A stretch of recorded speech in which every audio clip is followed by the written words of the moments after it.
everyone, Griff Hamlin here. Thanks for joining me. We're going to talk about how to use a thing called a capo today. I've been getting a lot of email questions about these little guys. And so I thought I'd do a video about kind of what they are, what they do, and how you might want to use one. So first of all, it's basically a bar. It's basically a permanent bar. You know, instead of a bar chord like this, I can basically replace my first finger with the capo. So when I tighten that down a little bit, it acts like a nut of a guitar.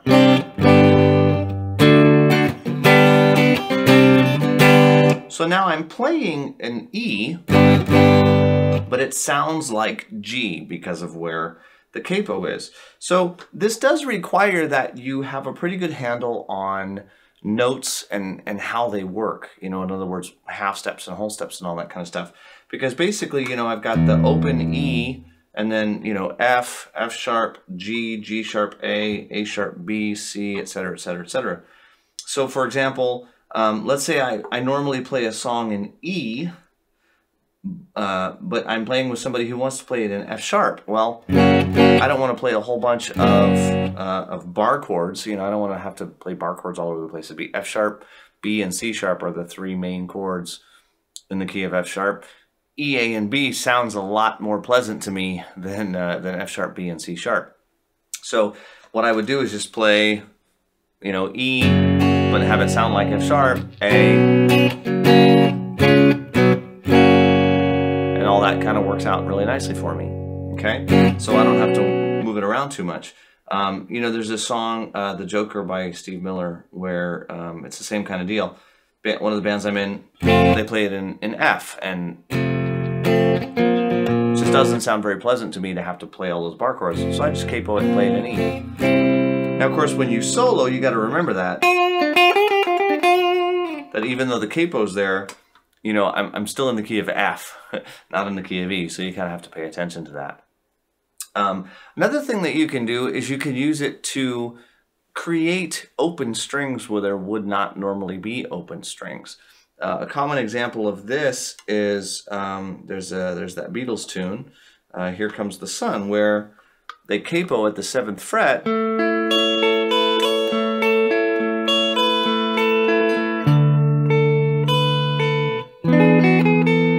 I don't know if I'm playing that exactly right, but it's something like that. But you can see that I'm basically playing a D. You know, my chord is shaped like a D, or my fingers are shaped like a D, but that's an A, so it sounds like A. And it allows me to get those open, ringy kind of notes that I wouldn't otherwise be able to get.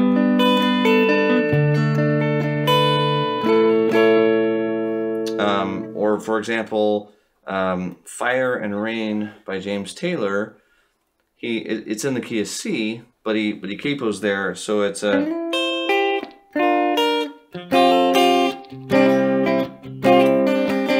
So basically plays it, it's a little bit out of tune. You have to be careful if you change them around a lot. Anyway, that's another common way to use a capo, is it creates a lot more comfortable chord shapes, you know, rather than having to play C and all these and then like do these kinds of things where I have to bar. You know, it's really complicated to do all that kind of stuff. You can, it's just hard, you know, so the capos tend to make stuff like that a lot easier when you get outside the normal traditional chord shapes. Now you can also do things like, let's say you play a song in G,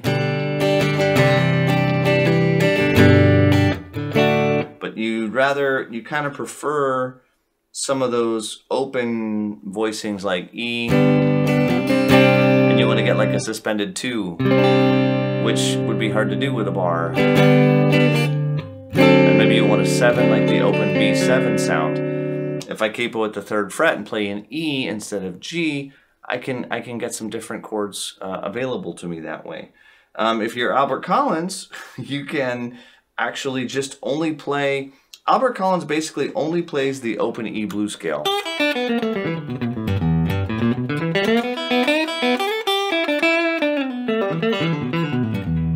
So let's say he wants to play in the key C.